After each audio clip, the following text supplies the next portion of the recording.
Sergey Kovalev said he knew he was going to lose to Canelo Alvarez, and he really just took the money and ran. He took the fight for financial reasons.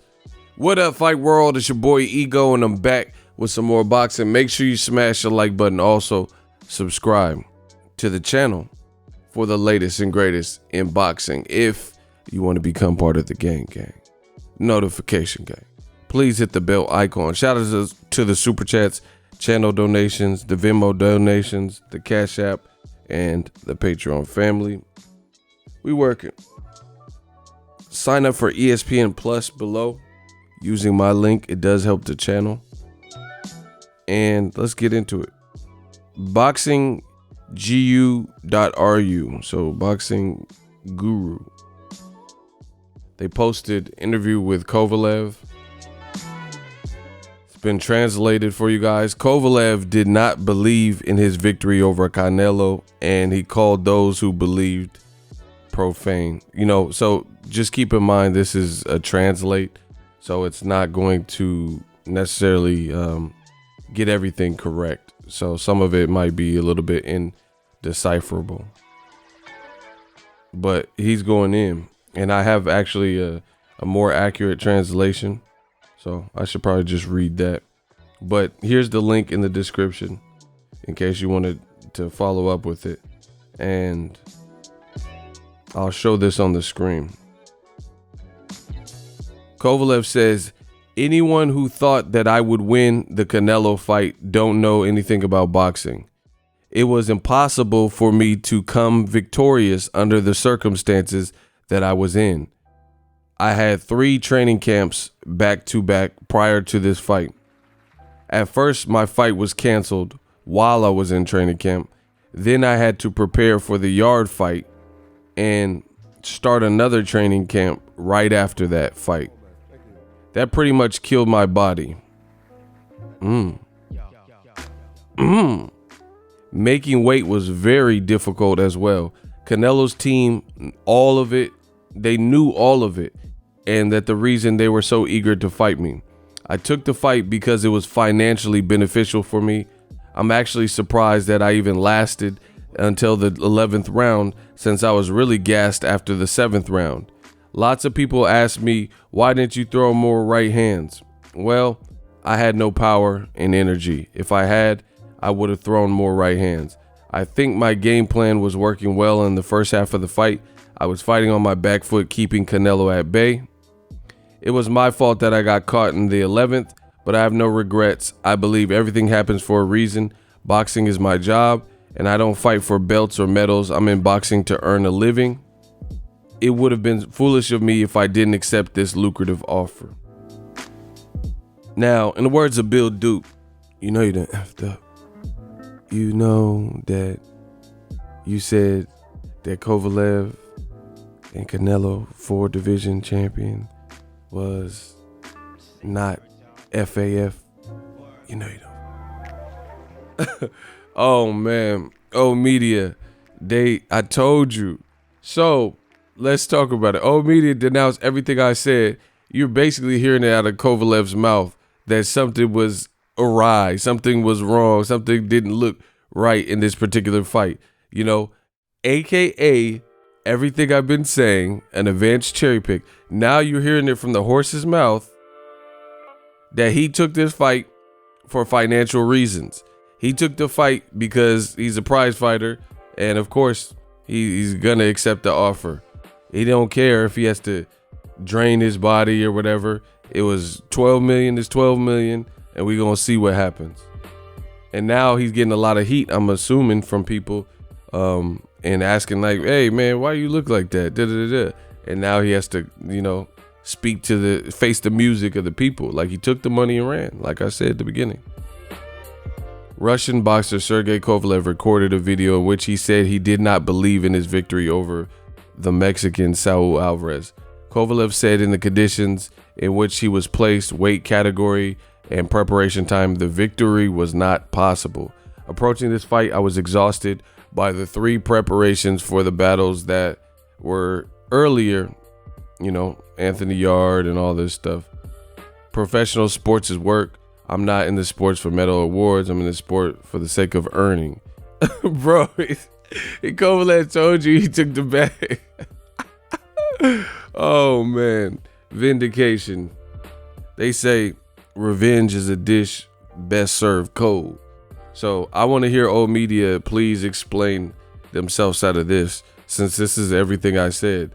You guys said Kovalev was at his freshest and he was in his prime, and now he himself is saying, man, I felt horrible, I looked horrible, and he's making all the excuses in the world about, it's not, you can say the excuses, but I told you this going into the fight. I'm like, man, he has a super quick turnaround for a difficult fight.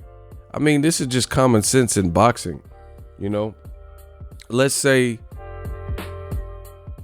man, you see how consistent I am? Like, for example, why do you think I'm picking Andy Ruiz, like I've said from the beginning, for the rematch to Joshua?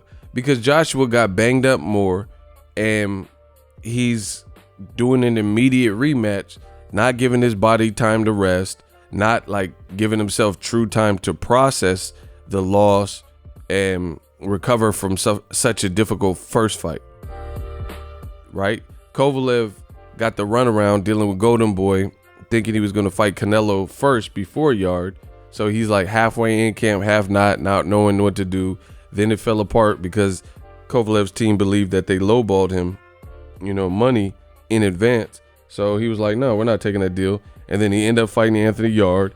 He was taxed and definitely pushed to the brink by a young, strong up-and-comer who gave it everything. He just didn't have the experience to ultimately win. And, he says, Kovalev also says in this that he had 3 weeks. He got in camp 3 weeks after the Anthony Yard fight, and Golden Boy knew this. Plus, if there was a rehydration clause, which we know there was, right? So this is why people like Eric Morales and myself have a difficult time giving Canelo the full credit for these motions when you know what's up. He's telling you, Kovalev himself, he said this is why they were so eager to fight me, because they were going to stipulate him to death, and they know he would be at his most vulnerable. To me, that's not what boxing is about. It's not about like taxing the opponent so much to the point where they don't even look like who they naturally are, what they're capable of doing, and then you beat that version of them. It's like putting Madden on the handicap mode and Call of Duty on the handicap, the easiest setting, and feeling accomplished that you beat the game. Like, did you really beat the game, or did you have it on the assist mode? Bowling with the bumpers up. Everyone else who's bowling has to bowl and keep the bowling ball in the, primarily in the center. Otherwise, it'll be a gutter ball. But the way Canelo and his team, in the effort to preserve that one loss and not necessarily getting more, it seems like the judges are always on Canelo's side, heavily favoring him. You look at the stipulations, and why did you put a stipulation on bigger guys like Kovalev, Rocky Fielding, Chavez Jr., and Danny Jacobs, but there was no rehydration clause for Amir Khan? And I talked to Amir Khan, and I have the video should anybody dispute what I'm saying, because I talked to him at a fight and I have it on tape. Amir Khan says, well, this is right before, this was the year he was fighting Canelo. So it's an older video. I remember what he was wearing. He had a burgundy t-shirt on.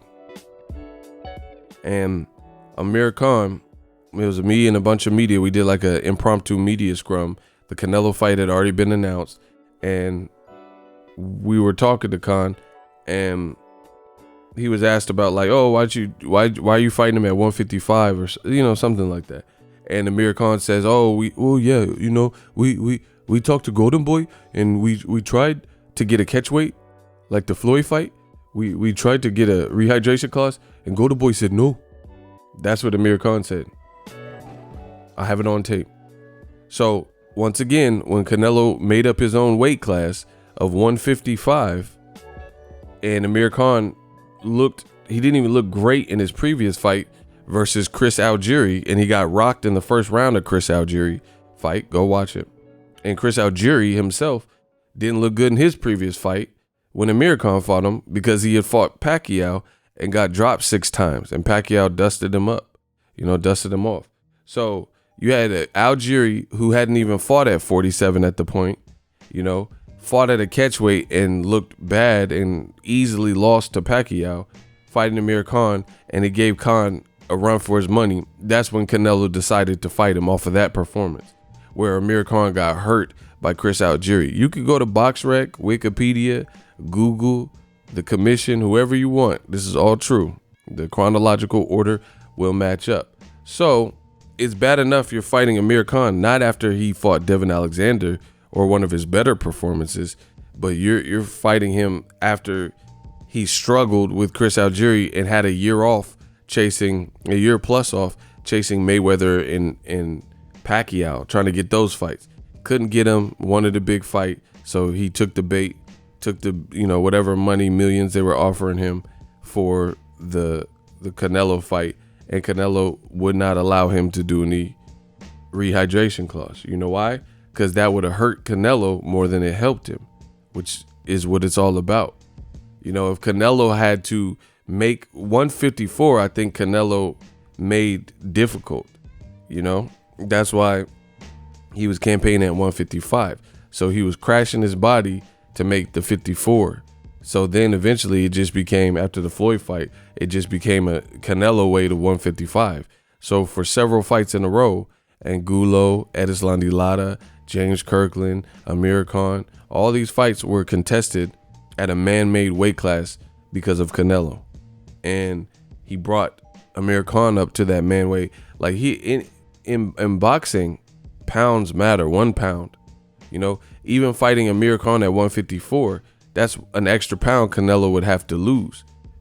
So that 1 extra pound could lead to, different things, lethargy and whatever. I'm not saying Khan would have absolutely beat him because he has durability issues, but if he would have fought him at a catchweight at 152, Amir Khan won the first 4 rounds, easy versus Canelo. So who knows what would have happened if Canelo had to actually sacrifice anything or sacrifice more like these other guys are having to do when they face him, And I think it's going to get bad from this point on because so many people see it.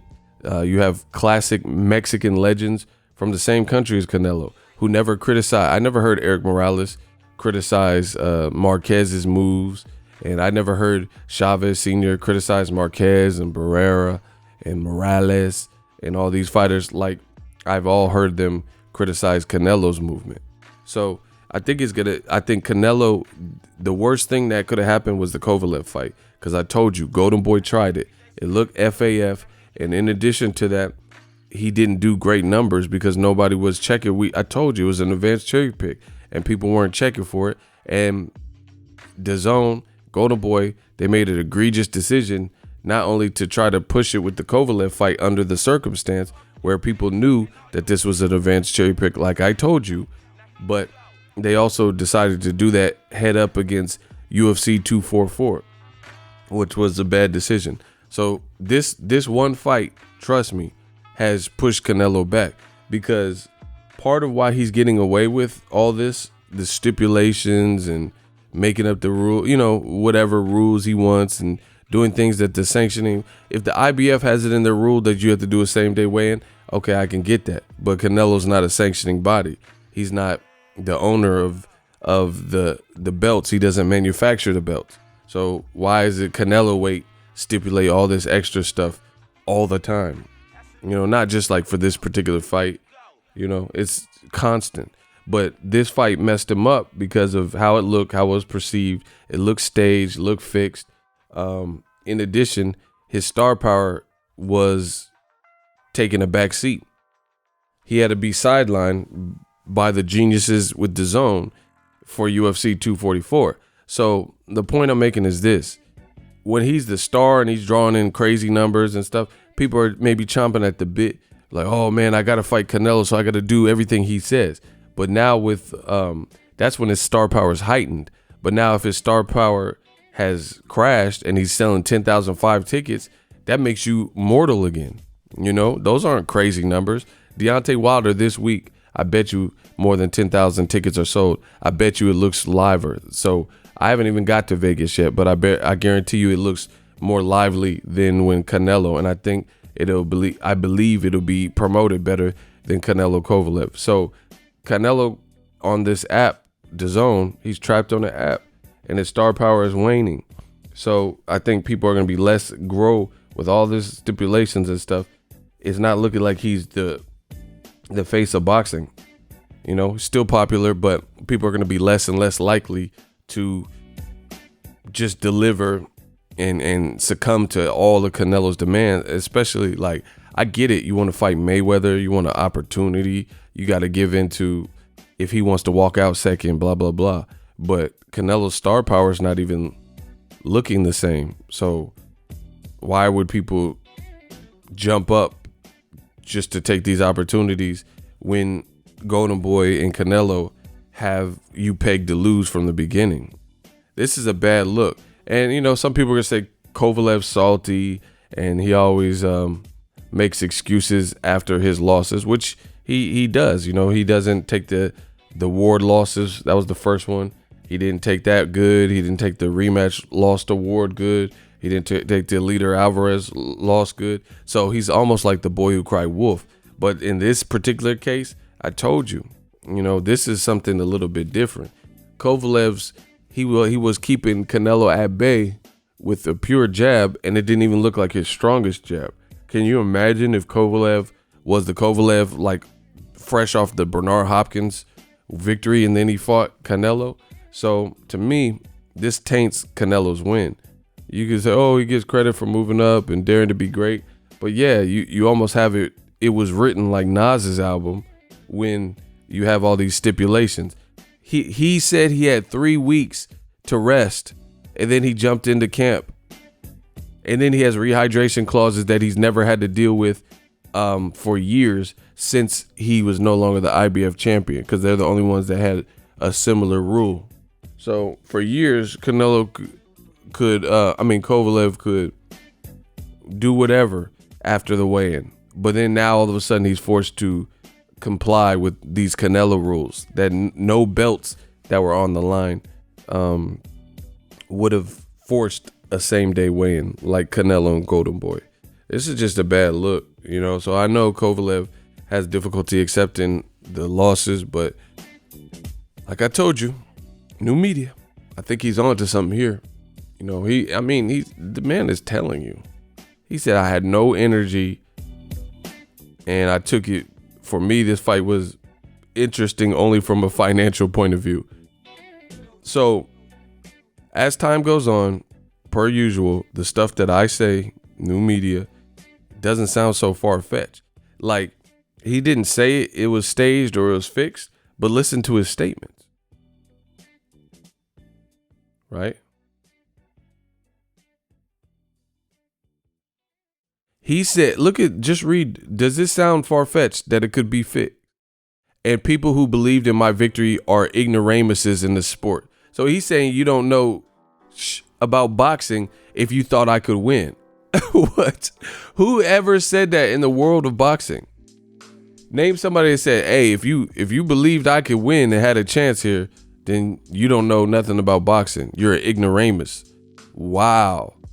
He said people who believed in my victory are ignoramuses in the sport. So basically casuals and idiots, and you don't know about boxing, like Roger Mayweather say. Both don't know about boxing. He said those who made a bet on me and put money on me, your greed is a bad joke with you, and these are your problems. Hey, I forgot about this part. Kovalev going off, bro. Hey, Kovalev said if you bet on him, you got to deal with that debt. He said that's your debt. That ain't, I got 12 mil. I got the 12 mil. Hey, he said your greed is a bad joke. If you thought I was going to win, then you crazy. Bro, name a fighter in the face of the world of boxing that ever said you knew I wasn't going to win. For me, this fight was interesting only from a financial point of view, said Kovalev in a video appeal to the fans. Bro, he's telling you, he said the conditions that were placed in the weight category plus the preparation time, victory was not possible. He's telling you, he said there was no way I was going to win this fight. Wow. This definitely hurts the Canelo victory. Like I said, new media, checkmate. So if you enjoyed this video and want more content like this on the channel, you can show your appreciation by going to the PayPal donate button or the YouTube support button, and you can donate any amount that you feel is equivalent to the value of this video. Much more to come. Thank you guys for your support. Boxing Ego, the future of boxing.